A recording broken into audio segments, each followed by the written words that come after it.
옛날에 해외여행이 전혀 불가능하던 시절이 있었습니다. 그러다가 어느 해 해외 자유화가 시작이 된 거죠.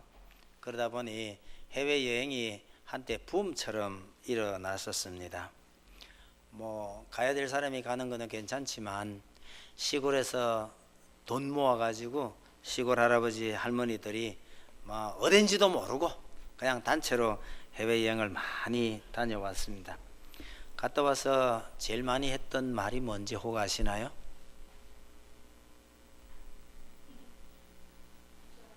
비싼 돈 들여가지고 갔다 왔으면 많이 보고 많이 얻어와야 될 거 아니겠어요? 그때 많았던 말이 가보니 별거 없더라, 이 말이 많이 나온 거예요. 그래서 정부에서요, 이래 갖고는 안 되겠다. 그래서 공익 광고에 이런 게 나왔어요. 아는 것만큼 보입니다. 알아야 보입니다. 공부하고 가면 더 잘 보입니다. 이런 광고가 나왔어요. 무슨 얘기냐니까 미리 공부 좀 하고 가라는 얘기예요. 그래서 공부를 하고 알고 가서 보면 이게 그거구나, 그래서 더 잘 보인다는 거예요. 비싼 돈 주고 가서 아무것도 못 보고 가보니까 아무것도 없대, 별거 없대, 이러고만 온다는 건 너무 억울하잖아요. 오죽하면 공익광고, 쉽게 말하면 정부에서 돈 들여가면서 여행 가시기 전에 공부 좀 하고 가세요, 이런 광고까지 다 나왔을까요? 아니, 똑같은 눈인데 왜 누구는 가서 보니까 잘 보고 오고 누군 가서 별거 없고 이렇게 되나요? 다른 점이 뭐예요? 수준의 차이입니다. 수준대로 보인다는 거예요. 자기 눈이 볼 줄 아는 눈이 있으면 다른 사람이 못 보는 거 다 보고 와요. 그런데 수준이 거길 미치지 못하면 가도 아무것도 보이는 게 없어요. 이 말이 이래 널리 퍼지게 된 그 동기는요, 아마 유홍준 씨가 썼던 문화유산 답사기, 그 책이 아닐까 그 생각이 들어요. 이 책이 굉장히 많이 팔렸습니다. 재밌는 것은 그 여행을 다니는 분이 이 책을 보고 이 책에 기록된 대로 그 길을 가는 거예요. 가서 이 저자에게 했던 많은 질문이, 선생님은 거기 가면 이렇게 많은 것들이 보이고 할 얘기가 그렇게 많은데 우리는 가서 보니까 별거 없던데요, 이 질문을 많이 한 거예요. 그래서 유홍준 씨가 그 다음에 책을 쓰면서 어떻게 하면 그게 보이느냐, 유홍준 씨가 답했던 건 이겁니다. 사랑하면 보여요. 관심을 갖고 애착을 가지고 여기에 과거에 무슨 일이 있었고 무슨 일이 있었는지 이런 걸 공부를 하고 그렇게 마음을 쓰면 그게 더 보인다는 거죠. 여러분, 수준을 높이지 않으면 본다고 보는 게 아니에요. 내 눈이 따라가지 못하면 아무리 봐도 보이지 않아요. 그래서 여러분, 눈에 보이는 대로 보는 게 아니고요, 우린 사물을 눈으로 보는 거 아닙니다. 이 머리로 보는 거예요. 눈은 단지 센스예요. 정보를 수집해서 뇌로 보내요. 그래서 뇌가 해석해서 그걸 아는 겁니다. 수준이 낮으면 봐도 못 본다는 뜻이죠. 그러면 기억해 두세요. 우린 참 미안하지만 자기 수준대로 보는 거예요. 비슷한 현상이 비슷한 건 아닙니다만은 아이들과 부자지간에 이런 예가 있습니다. 어쩌다가 아버지가 도저히 안 돼갖고 아이한테 매를 들었어요.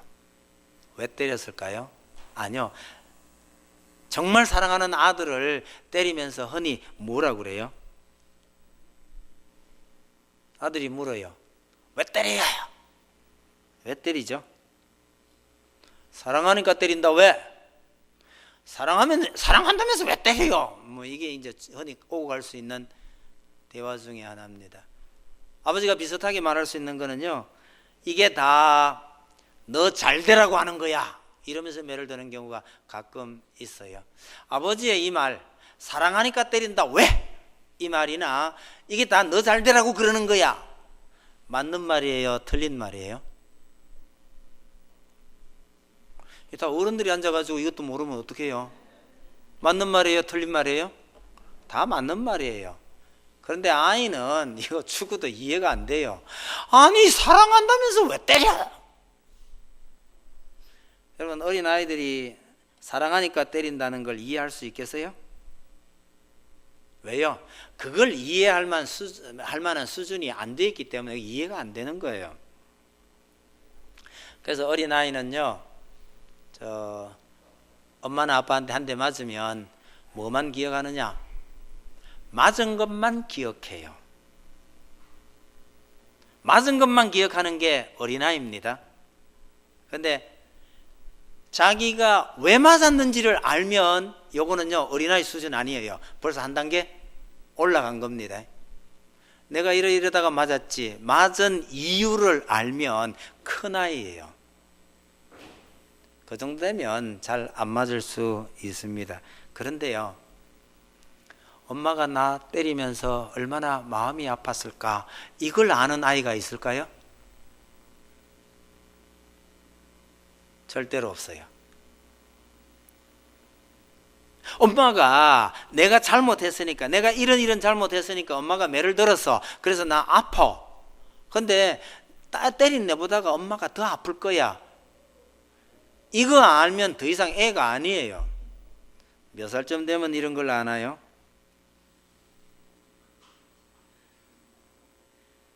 자기가 시집장가 가서 애 낳고 난 다음에 애하고 씨름을 해봐야 엄마 마음이 그거였구나, 그렇게 이해하는 거 아니겠어요? 여러분, 우리가 부자지간이나 모자지간에 되는 일도요, 얘가 수준에 따라서 이해하고 기억하는 게 달라요. 때론 우리가 하나님을 이해할 때에 하나님을 얼마나 이해하느냐, 여러분, 하나님께서 아무리 많은 걸 보여주셔도 내 수준 이상으로 하나님을 이해할 수가 없어요. 하나님을 알지 못하는 일반인들에게 성경이 말하는 하나님은 이런 분이십니다 하고 아무리 이야기해도요 이해가 안 돼요. 왜? 그게 그분들이 갖고 있는 그 수준이거든요. 성경이 말하는 하나님과 일반인들이 생각하는 신개념은 너무너무 차이가 나요. 일반인들이 가지고 있는 신개념 정말 웃겨요. 그런데 여기에는 아무리 하나님을 설명해도 이게 참 이해하기가 어려운 측면이 있는 건데, 그 하나님에 대해서 그래도 폭넓게, 그 폭을 더 넓혀서 하나님을 잘 알려 그러면요, 성경이 하나님에 대해서 무엇을 하는지 배우고 그 말씀대로 살아보고 그러면서 우리가 하나님을 그만큼 더 넓게 이해를 해 가는 겁니다. 그런 노력을 하지 않으면 우리는 하나님 말씀이 왜 이런지, 그게 무슨 뜻인지 참 이해하기 어려운 어린아이 수준에만 머물러 있을 가능성이 참 많아요. 이런 예를 오늘 본문을 보면서 한번 살펴보려고 합니다. 여러분, 우리가 잘 아는 대로 이스라엘 백성들이 광야를 40년간 배회해요. 이유가 뭐죠? 가데스 바네아에서 가나안 땅으로 들어가라 하는데 이스라엘 백성들이 그 말에 순종하지 않아요. 정탐꾼을 보내봅시다. 정탐꾼이 갔다 왔어요. 너무너무 좋은 땅이긴 한데 우리가 싸워서 이길 가능성은 없다. 그래서 지금까지 그들 인도해 왔던 모세를 돌로 치려 하고 하나님을 향해서 원망을 했더니 모세를 죽여버리고 다른 지도자를 세워서 애굽으로 돌아가자. 이때 하나님께서 나타나셔서 하나님의 말씀에 그렇게 순종하지 못하는 인간들은 가나안 땅에 들어가지 못한다. 그들이 다 죽을 때까지 광야에서 40년을 방황한다. 그래서 광야로 들어가거라. 이렇게 해서 광야 40년 헤매고 다니게 된 거잖아요. 근데 우리가 읽은 오늘 이 본문을 잘 보시면 광야를 40년 왜 돌아다니게 했는지 아느냐, 그러면서 세 가지 이유가 나오는데요, 방금 말씀드린 이 이유는 말하지 않아요. 쉽게 말해서 너희가 하나님에게 불순종했기 때문에 광야를 배회하고 그때 불순종하던 인간들은 다 죽어야 했지 않느냐, 이 말씀을 하나님께서 말씀 안 하셔요. 2절부터 한번 봅시다. 내 하나님 여호와께서 이 40년 동안에 내게 광야길을 걷게 하신 것을 기억하라. 이는, 이게 이제 이유는 이란 말이죠. 너를 낮추시며 너를 시험하사 내 마음이 어떠한지 그 명령을 지키는지 지키지 않는지 알려 하심이라. 이렇게 말씀하셔요. 간단하게 요약한다면 너희가 내 말을 잘 듣는지 안 듣는지 시험해 보려고 그래 너희 40년 동안 이 광야에서 고생한 거 아니냐 그렇게 말하는 거예요. 혹시 여러분 어려운 일이 있고 힘든 일이 있어서 하나님 저게 왜 이런 일이 자꾸 일어납니까 하고 기도해 보시면 하나님께서 어쩌면 이런 대답을 하실지 모르겠어요. 네가 내 말을 잘 듣나 안 듣나 내가 시험 쳐보느라고 그래 그러는 거 아니냐 이러실 수 있어요. 본문이 그렇게 말하고 있거든요. 근데 여러분 이게 정답일까요?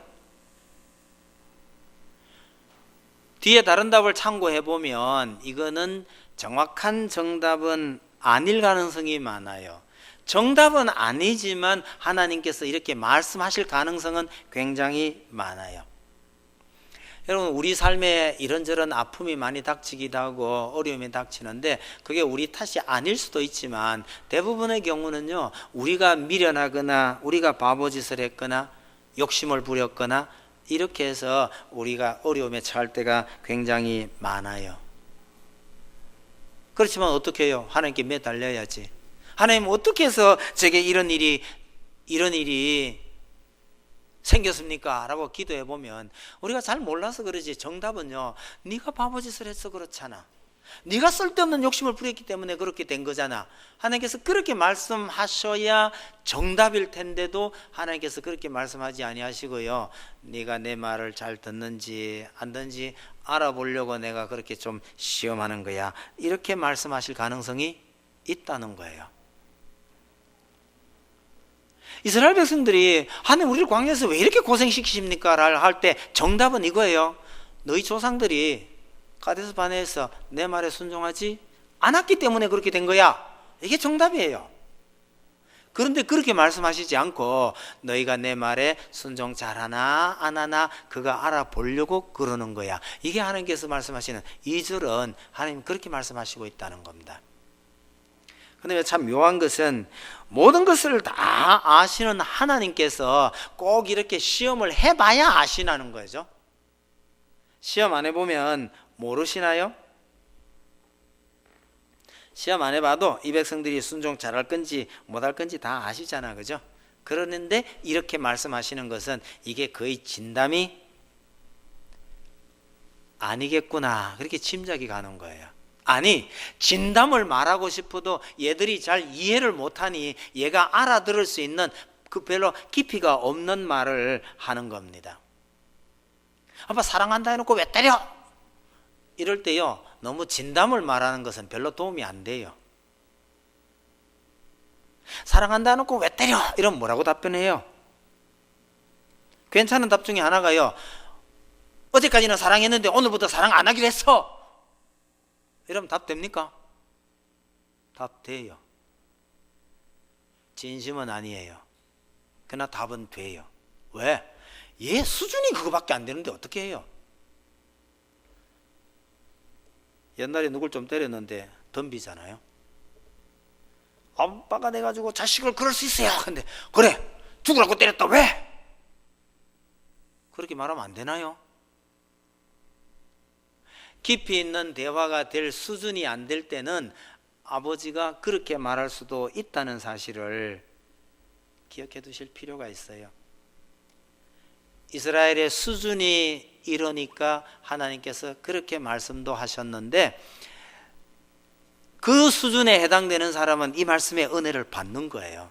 그런데 조금 더 내려가 보면 하나님께서 또 다른 얘기를 하셔요. 3절 보셔요. 너를 낮추시며 너를 줄이게 하시며 또 너도 알지 못하며 내 조상들도 알지 못하던 만나를 내게 먹이신 것은 사람이 떡으로만 사는 것이 아니요 여호와의 입에서 나오는 모든 말씀으로 사는 줄을 내가 알게 하려 하심이니라. 끝에 붙어 있는 내가 알게 하려 하심이니라. 이것이 두 번째 이유입니다. 첫 번째 이유는 누가 알려고요? 하나님께서 알아보려고 그랬다 그렇게 말씀하셨죠. 3절에 보면 두 번째 이유는요 너희가 알게 하도록 너희가 이걸 깨달아 알게 하려고 내가 그렇게 했다 이런 말씀입니다. 그 위에 표현이 길어서 그런데 이걸 간단하게 줄여보면요, 하나님께서 너희를 사랑하고 있다는 것을 너희가 깨달아 알도록 하게 하려고 하나님께서 이 40년을 너희들로 하여금 방황하게 했다, 그런 뜻이죠. 여러분, 이건 정답 맞나요? 아니, 우리가 아는 답은 이스라엘이 불순종했기 때문에 벌로 40년을 돌아다녔어야 했는데, 하나님께서 여기서 답변은요, 내가 너희를 얼마나 사랑하는지 너희가 깨달아 알도록 하게 하려고 이 고생을 하게 된 거다, 그러는 거죠. 하나님께서 이스라엘 백성들에게 알게 하고 싶은 것이 있다는 거예요. 그게 뭐냐? 사람이 떡으로만 사는 것이 아니라 하나님의 말씀으로 사는 것이다, 그거 알려주고 싶다는 뜻입니다. 여러분, 자식을 야단치는 부모가요, 야단은 치면서 마음 한쪽 구석에 뭐가 있죠? 내가 지금 어떤 마음으로, 내가 아빠가 너희를 얼마나 사랑하는지 이거 좀 알아줬으면 좋겠는데 라는 마음이 한쪽 구석에 있어요. 그러면서도 야단치고 매를 들기도 한다는 겁니다. 하나님은 이스라엘을 광야에서 40년 동안 헤매 돌도록 그렇게 고생을 시키시면서도 마음 한 구석에 뭐가 있느냐면요, 내가 너희를 먹이고 너희가 이렇게 살아야 한다는 거 이거 알아줬으면 좋겠다, 그런 소원이 있는 거예요. 그 마음 한쪽 구석에 그 속마음을 이렇게 드러내고 계시는 겁니다. 여러분, 우리가 혹시 기도할 때에 하나님 제게 왜 이런 고통을 주십니까? 이렇게 물으면 첫 번째 대답은요, 네가 내 말대로 사나 안 사나 보려고 안 그러나, 이런 말도 하실 수 있는데, 두 번째 대답은 이런 대답도 가능하다는 거예요. 네가 네 힘으로 사는 게 아니다, 하나님의 힘으로 사는 걸 배워야 한다, 그거 너한테 알려주려고 그래 그러는 거야. 이런 답이 가능하다는 뜻입니다. 여러분, 사람이 떡으로 살아요, 말씀으로 살아요? 네? 사람이 밥으로 살아요, 말씀으로 살아요? 괜히 신령한 척 하지 마세요. 밥 안 먹으면 며칠 견뎌요? 제일 은혜 받는 건 저기 안희국 권사님인데, 밥 안 먹고 며칠 살아요? 그러니까 밥으로 살아요, 말씀으로 살아요, 이러면 답은요, 당연히 밥으로 살죠. 근데 여러분, 중요한 것은요, 하나님도 그거 인정하셔요. 사람이 떡으로만 살 것이 아니오 란 말은 떡 먹지 말란 얘기예요, 떡 먹으란 얘기예요. 먹으란 얘기잖아요. 그런 건 이해 잘 하시면서. 그러니까 말씀만으로 살아가 아니에요. 떡도 먹어야 하고 말씀도 먹어야 한다, 이 뜻이거든요. 그래서 우리가 밥으로 살아야 된다는 거 하나님께서 다 인정하셔요. 그런데 밥으로만 사는 것은 이건 짐승이에요. 간혹 교회에서 식당에 밥이 모자란단다, 그러면 어떻게 해요? 빨리 가요, 천천히 가요? 빨리 가는 사람은 짐승에 가깝고, 천천히 가는 사람은 이 말씀으로 사는 사람 쪽에 가까운 거예요. 알아서 하십시오. 밥이 모자란다 그러면 남은 제쳐놓고 난 먹어야 돼 컷 뛰는 사람, 이건 밥으로만 사는 사람이에요. 절대 안 먹으면 안 돼. 짐승에 가까워요.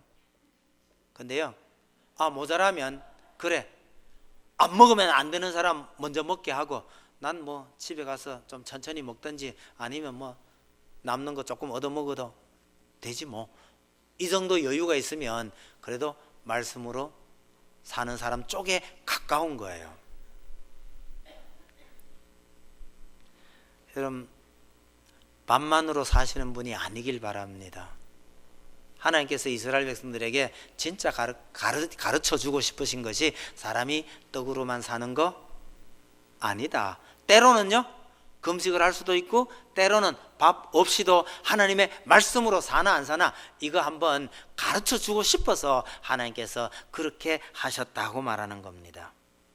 그 말씀은요, 어떤 의미에서는 이스라엘은 원래 징계 가운데 징계로 광야에서 40년을 돌고 있잖아요. 그 징계 가운데서도 하나님께서 이렇게 은혜를 베푸시고 있는 것이 하나님의 본 마음이라는 것을 잘 보여줍니다. 5절 6절을 한번 보십시다. 너는 사람이 그 아들을 징계함 같이 내 하나님 여호와께서 너를 징계하시는 줄 마음에 생각하고 내 하나님 여호와의 명령을 지켜 그의 길을 따라가며 그를 경외할지니라.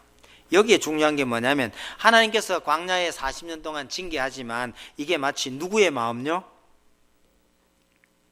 사람이 아들을 징계함 같이. 여러분, 아버지가 아들에게 매를 듣면 절대 죽으라고 때리는 법 없어요. 정말 심한 경우에 죽는 것 같이 때리는 듯 해도 사정 봐가면서 때리는 거예요.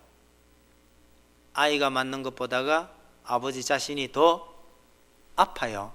그것이 아버지가 아들을 징계하는 것인데 하나님께서 이스라엘을 광야 40년 동안 돌릴 때에 하나님의 마음이 그러했다는 것을 잘 보여줍니다. 이 힘든 길이지만 잘 참고 견뎌. 그러면서 사람이 이 떡으로만 사는 게 아니라 하나님의 말씀으로 사는 것을 이걸 제발 좀 깨달아 줬으면 그래서 너희들 그렇게 고생한 거야. 이렇게 말씀하시는 거죠. 이걸 아시는 분은 어려움이 닥칠 때 하나님께 드리는 기도가 조금 달라질 수 있어요. 제일 처음에 나온 그 수준의 성도는 어려움이 닥치면 하나님 왜 제게 이런 어려움이 닥칩니까? 이렇게 기도해요. 그럼 하나님의 답은요? 네가 내 말 잘 듣나 안 듣나 그거 알아보려고 그러잖아. 이런 말씀이 들릴 가능성이 많아요. 그런데 조금 더 수준이 높아지면 뭐라고 기도하느냐? 하나님, 저로 하여금 무엇을 깨닫게 하시려고 이런 시련을 주십니까? 이런 기도가 되면 하나님의 답은요? 하나님의 말씀으로 사는 것이 정말 그리스도인다운 삶이다. 그거 너한테 깨우쳐 주려고 그러는 거야. 이렇게 되는 거죠. 사람다운 사람을 만들기 위해서 하나님께서 이런 어려움을 너한테 주는 거다. 이런 답이 나올 수가 있다는 거죠. 이게 하나님의 차이가 아닙니다. 하나님을 어떤 수준으로 이해하느냐, 우리 수준에 맞춰서 하나님께서 말씀을 하고 계시다는 거예요. 그래서 여러분, 기도도 너무 수준 낮은 기도를 하시면 하나님의 답변도 그 수준에 맞춰서 주셔요. 근데 너무너무 재밌는 것은 한 가지 이유가 더 있습니다. 16절을 보셔요. 16절 그 끝에 있는 부분에 주목하셔야 됩니다. 내 조상들도 알지 못하던 만나를 광야에서 내게 먹이셨나니 이는 다 너를 낮추시며 너를 시험하사 마침내 내게 복을 주려 하심이었느니라. 이스라엘 백성들이 광야에서 왜 40년 동안 고생해야 됐다고요? 세 번째 답은요? 복을 주시려고. 너한테 복 주려고 그랬다. 이렇게 말씀하시는 거예요. 아, 이상하다. 이 벌 받은 거는 불순종했기 때문에 벌 받은 거였는데 하나님의 답변은요, 그렇거나 말거나 결국은 너희들에게 복을 주려고 그렇게 했다. 그런 얘기입니다. 여러분, 어떤 이유로 하나님께 벌을 받든지 징계를 받든지 그건 크게 문제가 안 돼요. 중요한 것은 그렇거나 말거나 하나님의 백성이 됐다는 사실은 복입니다. 왜요? 설령 징계를 할지라도 하나님의 백성이 되었다면 그 징계가 나중에 뭘로 바뀔 것이니까? 복으로 바뀌게 되어 있으니까요. 여러분, 자식을 망하기를 바라는 부모는 없고요, 죽으라고 매를 드는 부모 없잖아요. 결국 바라는 건 뭐예요? 잘 되길 바라는 거죠. 그렇게 해서라도 잘 되기를 바라는 것이 부모의 마음이면 설령 이스라엘이 범죄해서 징벌을 받는다 해도 하나님은요, 그 일을 통해서 결국은 이스라엘이 복받기를 원하노라. 이게 하나님의 최종 결론이고 마음입니다. 이스라엘이 징계받은 것을 하나님께서는, 징계는 맞아요. 징계는 분명히 징계인데도 불구하고 하나님께서는 그 징계를 이용해서 이스라엘을 훈련시키시고 마침내 복을 받도록 만든 거죠. 옛날 군대는 참 많이 때렸어요. 진짜 많이 때렸어요. 제가 군에 갈 때쯤 되니까요, 웬만한 부대는 때리지 못하게 했어요. 때리지 못하게 하니까 대신에 뭐 하죠? 제가 훈련소 갔을 때는 훈련소는 더더구나 못 때려요. 그러니까 이 기관병들이 죽을 지경이잖아요. 그래서 좀 과장하면요, 조사 빼고는 다 욕이에요. 집에 가서 연습 한번 해보세요. 조사 빼고 다 욕. 그럼 처음부터 끝까지 다 욕이에요. 조사 빼면 뭐 남아요? 모두가 다 욕이에요. 그 대신에 저기 뭐죠? 얼차려, 저 선착순 시키고 운동장 돌리고 봉체조 시키고 이런 거 많이 시키는 거예요. 그게 벌이에요. 근데 군대 벌은 그렇게 하는 이유 중에 하나가 그게 벌이면서 동시에 체력 훈련이 되죠. 진짜 그런 벌 많이 받다 보면요, 참 체력은 좋아지는 건 틀림없어요. 전봇대 뽑아가지고요 메고 자꾸 돌리면 정말 힘듭니다. 이름이 뭔지 모르지만 군대에서 봉체족 하는데 우리는요, 봉체족은 무슨 봉체족, 어디가 전봇대를 이런 걸 뽑아와가지고 참 힘들어요. 근데 그게 시간이 좀 지나면요 가벼워요. 그만큼 힘이 늘었다는 거죠. 부대청 가서 선착순 시키고 아침에 구보 시키면요 죽어도 못 따라가요. 얼마나 힘든지 몰라요. 한 2달 지나가면요 가뿐하게 따라다니면서 뛰어요. 좋아졌다는 얘기죠. 일부러 그래요. 하나님께서 이스라엘을 징계하시고 광야 40년 동안 돌아다니게 한 것은 분명히 버리고 징계였어요. 근데 하나님께서 뭐라고 하시느냐 하면 복 주려고 그랬다는 거예요. 여러분, 우리가 하나님의 자손, 하나님의 자녀이다면 우리가 혹시 잘못해서 벌 받아도 하나님께서는 그걸 이용해서 어떻게든 복을 주려 하신다는 사실을 잊지 마시길 바랍니다. 어떤 분이 이런 얘기를 했어요. 한 나라에 산다고 이게 다 한민족이 되는 게 아니에요. 모두가 똑같은 생각으로 하나로 이렇게 뭉쳐지려면 같은 생각을 가지고 한 40년 고생을 해야 그렇게 된대요. 여러분, 이스라엘이 광야에서 동일한 고생을 40년을 하면서요 이게 하나의 민족으로 형성이 되는 거예요. 동일한 그 가치관, 동일한 생각을 가지고 하나의 민족으로 형성되는 건 저절로 되는 건 아니에요. 40년 동안 그렇게 했기 때문에 이스라엘은 하나의 민족을 형성하게 되고, 훗날 이스라엘에 이런저런 아픈 일이 생길 때마다 늘 언급하는 것이 뭐냐면 출애굽을 이야기해요. 출애굽을 함께 한 것은 그건 한 민족이에요. 그때 하나님께서 우리에게 어떤 은혜를 베푸셨는지, 그때 우리가 어떠했던지 이걸 늘 되씹으면서 이스라엘은 한 민족 된 것을 확인하는 거죠. 옛날 박정희 대통령이 의도적으로 그런 일을 좀 했어요. 이 민족을 하나의 민족으로, 민족의 구심점을 뭘 삼을 게 없을까. 그래서 박 대통령이 새로 발굴해가지고 유명하게 만든 분이 이순신 장군이죠. 여러분, 우리 어릴 때 이순신 저기 태안인가요? 저쪽이 어디죠? 부여 쪽, 태안 쪽인가요? 거기 가물가물하네요. 이순신 생가 있고 거의 성역화 됐거든요. 수학여행을 가면 반드시 거기를 지나야 합니다. 성역화해서 거기에 참배하고 지나갔어요. 그리스도인으로서 여기 가서 참배해야 되냐 말하냐, 이거 우리 고민 중에 하나였어요. 참배는 완전 이거 신을 섬기는 거잖아. 그래서 다들 그 앞에서 묵념하고 절하고 그럴 때 우리 못해 이러고 버티고 이랬던 곳입니다. 거의 성역화 됐던 곳이에요. 박 대통령이 그렇게 만들었어요.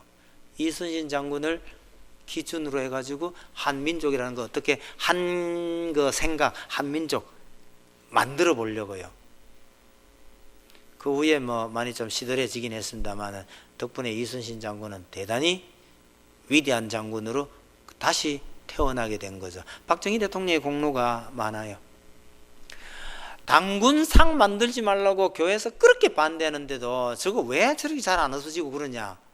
알게 모르게 당군이라는 이 사상을 가지고 한민족을 하나로 묶어보려는 이런 시도가 있기 때문에 그게 좀 쉽지 않은 거죠. 여러분, 한민족이 된다는 것은 동일한 하나의 사상으로 이게 뭉쳐지는 건데 이게 참 쉽지 않아요. 누군가가 하나를 만들어서 한 40년을 밀어붙이면 효과가 있답니다. 근데 이스라엘은 광야 40년을 그렇게 지내는 동안 그게 하나의 민족으로 형성이 되잖아요. 하나님께서 그런 의도를 가지고 이스라엘에게 복을, 그게 그 자체가 복이죠. 분명히 징계를 당해서 광야를 돌았음에도 불구하고 하나님께서 이 본문에서요 3가지 이유를 말씀하고 계시는데, 그것은 우리 수준이 어떠냐에 따라서 하나님께서 우리를 그렇게 다루고 계신다라는 것을 이해하시면 좋을 듯 합니다. 그래서 여러분, 우리가 하나님 앞에서도요, 우리가 하나님을 아는 수준을 이렇게 좀 높여갈 필요가 있어요. 그래야 하나님을 더 잘 알아요. 제가 예전에 많이 하던 이야기 중에 하나가 이런 게 있습니다. 여러분, 시편 23편 잘 아시죠? 여호와는 나의 목자시니, 그 다음 2글자가 뭐예요?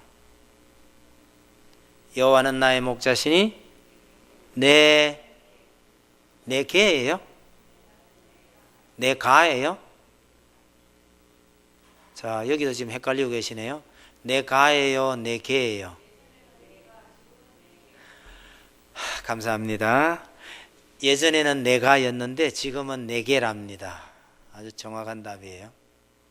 그런데 예전에 내가 부족함이 없으리라고 성경이 돼 있는데도 불구하고 그 성경을 읽으면서 내게 부족함이 없으리라고 읽은 사람들이 굉장히 많아요. 심지어 어떤 목사님은요, 그렇게 읽을 때마다 제가 알려드렸어요. 집사 시절에. 목사님, 내 개가 아니고 내가입니다. 그리고 일러드려도 내 개라고 읽어요. 예전 교동문에 그게 있었거든요. 교동문에 그게 있으니까 1년에 한 번씩 그걸 읽으신단 말이에요. 공식 석상에서. 그때마다 자꾸 4개로 읽으시니 제가 그때마다 끈질기게 가르쳐 드렸어요. 목사님, 4개가 아니고 내가 합니다. 그래도 그 이듬해 보시면 또 내가 부족함이 없으리라 이래요. 제가 고민을 많이 했어요. 왜 내가라고 되어 있는 걸 자꾸 4개라고 할까? 그러다가 답을 알아냈습니다. 우리가 어릴 때 부르던 하나님은 나의 목자시니, 그 다음요, 거기에 내게 부족함이 이렇게 되어 있는 거예요. 이거 어릴 때 주일학교 다니면서 많이 불렀던 그 가사에 내게라고 되어 있으니 이게 버릇처럼 돼가지고요, 시편 23편 그것만 보면 내게 부족함이 없으리로다 이렇게 돼버리더라고요. 그것만 아니고 그 다음 몇 글자 더 있습니다. 그 안에 보면요, 그렇게 바뀌어 있는 게. 제가 왜 이렇게 됐을까 생각을 많이 해보니까, 아이들 부르는 찬송의 아이들 사고방식, 쉽게 말하면 아이들 수준에 맞춰서 글자를 바꾼 건 정말 잘했어요. 여러분, 아이들은요, 내게 부족함이 없다 이거는 알아도 내가 부족함이 없다 하는 건 이해 못해요. 내가 부족함이 없다는 건 무슨 뜻이냐면요, 실제로는 부족한 게 많아요. 여러분, 시편 23편을 잘 보시면 그 뒤에 사망의 엄침한 골짜기를 가더라도, 이 말은 나한테 부족한 게 있다는 뜻이에요. 나 이거 가고 싶지 않아요. 그런데 가야 해요. 이건 부족함이에요. 그런데 이런 부족함이 있는데도 불구하고 내가 부족함이 없다라는 것은, 나는 없는 게 많이 없어요. 많이 없고 불편해요. 그럼에도 불구하고 나는, 하나님이 나의 목자시니 나는 부족함을 느끼지 않는다, 이런 의미거든요. 그런 의미에서 내가 부족함이 없다라고 말하는 그 고백은 성경 번역이 참 잘 된 거라고 저는 생각을 해요. 그런데 아이들은 이런 거 못해요. 이해가 안 돼요. 없으면 없는 건데 있으면 있는 거고, 이것뿐이거든요. 그러니까 아이들 말로는 내게 부족함이 없으리로다가 맞아요. 그래서 이런 걸 이해할 수 있는 어른들 성경에는 내가 부족함이 없으리로다, 참 번역 좋은 잘된 번역이에요. 근데 아이들에게는 내게라고 하는 게 맞다. 그 2개 차이를 제가 그렇게 생각을 하고 난 다음에, 요거 번역 누가 했는지 너무너무 잘했네, 그래서 볼 때마다 은혜가 됐는데요, 이 개정성경이 번역하면서 내게 부족함이 없으리다 이래 버린 거예요. 얼마나 속이 상하는지 모르겠어요. 내가와 내 개의 차이는 간단한 차이지만 거의 어른과 아이의 차이를 보여주고 있는 표현입니다. 뭐 괜히 또 영어 성경 찾고 원어 성경 찾고 하지 마세요. 원어나 영어에는 그런 차이가 명확하게 안 드러나요. 우리말이 가지고 있는 특징 중에 하나죠.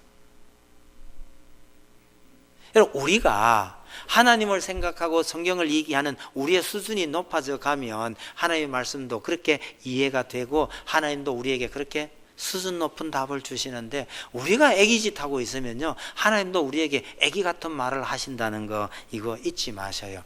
그런 의미에서 동일한 이유로 광야 40년을 헤매고 돌아다녔음에도 불구하고 그 40년 벌받아야 했던 이유를 본문에서 세 가지로 말하고 있다는 겁니다.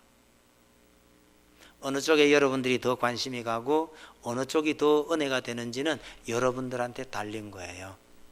하나님과 우리의 관계가 이렇게 아무리 벌받고 그랬다 해도 하나님께서 내게 복을 주시려고 이러시는구나 라고 대답할 수 있는 그런 은혜가 여러분들에게 있기를 바랍니다. 여러분, 하나님께서 이스라엘 백성들에게 진짜 하고 싶은 거는, 말하면요, 범죄로 인해서 고생하고 있는 이스라엘 백성들에게 하나님께서 진정으로 원하시는 것은 이스라엘이 복받고 사는 거예요. 본문에 그것이 많이 나타나 있는데 몇 군데 한번 보십시다. 우선 11절 한번 보셔요. 내가 오늘 내게 명하는 여호와의 명령과 법도와 규례를 지키지 아니하고 내 하나님 여호와를 잊어버리지 않도록 삼갈지어다. 제발 하나님을 잊지 말아라, 그런 당부잖아요. 17절 다시 봅니다. 내가 마음에 이르기를 내 능력과 내 손의 힘으로 내가 이 재물을 얻었다 말할 것이라. 내 하나님 여호와를 기억하라. 그가 내게 재물 얻을 능력을 주셨음이라. 이같이 하심은 내 조상들에게 맹세하신 언약을 오늘과 같이 이루려 하심이니라. 여기에 중요한 거요, 제발 하나님 잊지 말아라. 너가 잘 먹고 잘 살게 됐을 때라도 하나님께서 내게 이렇게 재물을 얻을 수 있는 능력을 주셨다, 하나님께서 주셨다, 이거 잊지 말아라. 그렇게 신신당부하는 거예요. 여러분, 이 당부의 최종 결론은요, 제일 앞에 있어요. 1절 보셔요. 1절이 핵심입니다. 내가 오늘 명하는 모든 명령을 너희는 지켜 행하라. 그리하면 너희가 살고. 여러분, 사는 방법이요, 하나님의 계명을 지키는 거예요. 살고 번성하고 여호와께서 너희의 조상들에게 맹세하신 땅에 들어가서, 이 말은 땅을 얻고 그것을 차지하리라. 여러분, 살고 번성하고 땅을 얻는 방법이 뭐냐? 하나님을 기억하라는 거예요. 하나님을 기억하지 못한 채 가령 살았다 쳐도 그건 죽은 거란 얘기죠. 번성했다 쳐도 그거 복 아니란 얘기죠. 성경에 그런 얘기를 굉장히 많이 해요. 여러분, 하나님도 없이 이 땅에서 우리가 잘 먹고 잘 살고 얻은 것은 절대로 복이 아니에요. 하나님을 기억하고 하나님께서 주신 그 복을 받아 누릴 수 있는 성도들이 다 되어야 한다는 거 잊지 마셔요. 말씀 매듭 짓겠습니다. 여러분, 우리가 인생 사는 것이 참 고생이라고 여겨지고요, 너무너무 괴로워서 잠이 잘 오지 않으면 그 원인은 대체로 우리가 잘못했을 경우가 참 많아요. 근데 우리가 잘못했다는 거 잊어버리고 하나님 왜 나에게 이런 고통을 주십니까? 참 좀 철없는 기도일 수는 있지만 그래도 하셔야 합니다. 그러면 하나님께서 답변하실 것입니다. 설령 내가 잘못한 거 아닌데도 불구하고 이 세상은 어차피 우리가 에덴에서 쫓겨나와서 와 있는 이 세상이기 때문에 나 자신의 잘못과 상관없이 이런저런 아픔이 혹시 있을 수는 있습니다. 그러나 잊지 마셔요. 원인이 내게 있든 아니면 외부에 있든 어찌됐든 간에 이런 고난을 당하는 이 고난을 당하는 우리 모습을 하나님께서 잘 아시면서 어떤 경우에도 우리를 향한 하나님의 사랑은 변함이 없다는 것, 이걸 잊지 마셔요. 하나님이 변한 것 같아. 하나님이 변한 거 아니에요. 내가 변한 거예요. 하나님이 왜 이렇게 유치한 짓을 하고 계시나? 하나님이 유치한 게 아니에요. 내가 유치한 생각을 하고 있을 뿐이에요. 하나님이 왔다 갔다 하는 법은 없어요. 우리가 갈팡질팡하는 것이죠. 우리가 갈팡질팡하고 왔다 갔다 해도 하나님은 변함없이 우리에게 사랑을 쏟아붓고 있다는 것을 잊지 않는 것이 하나님 앞에 성숙한 자녀로 살아가는 모습입니다. 혹시 이런저런 아픔이 있으면 하나님 뭘 깨닫게 하시려고 이러시나요? 뭐 이런 기도 괜찮습니다. 근데 그 위에 한 수준을 더 올려서 행하는 기도가 하나님 또 무슨 복을 주시려고요? 하나님 나 잘 되라고 이러시는 거겠죠? 이런 마음으로 기도하셔요. 하나님께서는 분명히 말씀하셔요. 이 모든 것들이 다 너 잘 되라고 그러는 거야. 이게 하나님의 답변이라는 것 잊지 마시길 바랍니다. 그러면 전혀 문제 없어요. 해도 안 되면 오늘 이 바로 앞전에 욥기서 공부하고 왔거든요. 욥이 그래요. 해도 안 되면 하나님 사랑한다 해놓고 왜 때려요? 답답하면 그렇게라도 하세요. 왜? 하나님께서 받아주실 겁니다. 그럴 때에 하나님의 답변은 분명해요. 그게 다 널 위한 거란다. 이 하나님의 음성을 잊지 마시길 바랍니다. 세 가지 답이에요. 하나님께서 알아볼 게 있어서 그러는 거야. 그 다음요, 네가 하나님의 사랑을 깨달으라고 그러는 거야. 그런데 세 번째 답이 전 제일 마음에 들어요. 너한테 복 주려고 그런 거야. 얼마나 감사한지 모릅니다. 기도하십시다. 하나님 아버지, 이스라엘 백성들이 가데스바네에서 하나님의 말씀에 순종하지 않았다가 열흘이면 들어갈 수 있는 그 길을 40년 동안 광야에서 방황하며 고생을 해야 했습니다. 너무나 끔찍한 징계요 심판이었다고 생각했는데 하나님께서는 너희에게 복 주려고 하나님께서 그러셨다고 말씀하셨습니다. 이 말씀만도 너무너무 큰 은혜입니다. 우리가 잘못해서 이런 고생을 하고 있어도 하나님께서는 이 모든 일들을 이용해서 우리에게 복 주시려고 한다는 것을 잊지 않게 주옵소서. 아담이 범죄해서 우리가 이 고생하며 살고 있지만 이 모든 과정을 통해서 하나님께서는 더 아름다운 나라를 이루어 가실 줄 믿습니다. 우리 자신들에게도 이런저런 어려움이 닥칠 때마다 하나님께서 우리에게 복 주시려고 이러신다는 것을 꼭 기억하면서 더 하나님께 간절하게 매어 달릴 수 있는 성숙한 자녀들이 다 되게 주옵소서. 예수님 이름으로 기도하옵나이다. 아멘.